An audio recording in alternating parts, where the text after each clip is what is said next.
سر میں آیت اللہ خامنئی صاحب کی شہادت پر انہیں مبارکباد پیش کرتا ہوں۔ اس میں کوئی دو رائے نہیں سر کہ ان کی شہادت نے کربلا کی یاد کو تازہ کر دیا۔ انہوں نے سنت حسینی پوری کی، انہوں نے سر کٹا لیا، سر جھکایا نہیں، اور یہی میرا خیال ہے کہ ایک اعلیٰ مسلمان کا ظرف ہے۔ لیکن سر مجھے اس حالات میں وہ بھی بڑے واضح نظر آئے جنہوں نے اپنے اڈے دیے اور اپنے اسلامی برادر ملک کے اوپر حملہ کروانے میں اسرائیل کا ساتھ دیا۔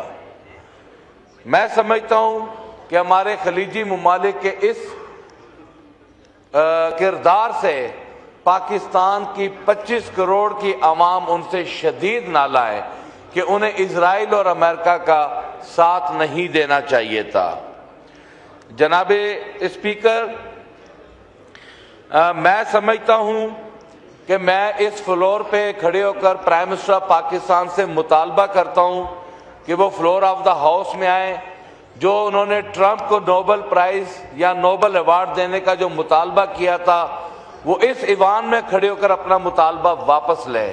یہی بنتا ہے ایران اور اسلامی ریاستوں کے ساتھ کھڑے ہونے میں۔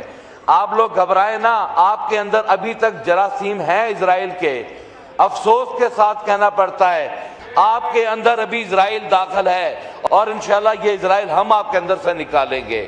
اپوزیشن اپنا کردار ادا کرے گی، اپوزیشن پاکستان کے ساتھ کھڑی ہے، پاکستان کے ساورنٹی کے لیے کھڑی ہے۔ انشاءاللہ تعالی ہم اپنے پاکستان کے دفاع کے لیے ہر طریقے سے اپنی جان مال جو ہماری صلاحیت ہے وہ انشاءاللہ تعالی ہم وطن عزیز کے لیے سامنے رکھیں گے۔ جناب اسپیکر، میں سمجھتا ہوں کہ اب وقت آ گیا اسرائیل اور امریکہ کو ایبسولوٹلی ناٹ کہنے کا، جو کہ ہمارے لیڈر عمران خان صاحب پہلے کہہ چکے ہیں۔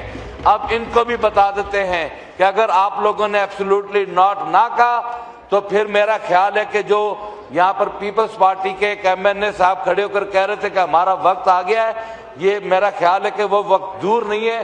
آپ کہہ رہے کہ آ گیا ہے، میں سمجھتا ہوں آپ کے سر پہ جنگ منڈلا رہی ہے، آپ جنگ کی حالت میں بھی رہ کر تکبرانہ جو آپ کا رویہ ہے آپ اس سے نیچے اترنے کے لیے تیار نہیں ہیں۔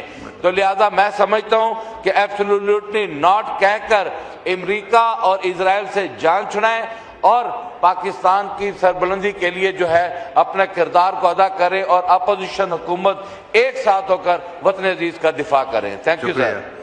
یہ ملکوں فاز کو ہم ہدف کرتے ہیں۔ شندنا گلزار صاحبہ۔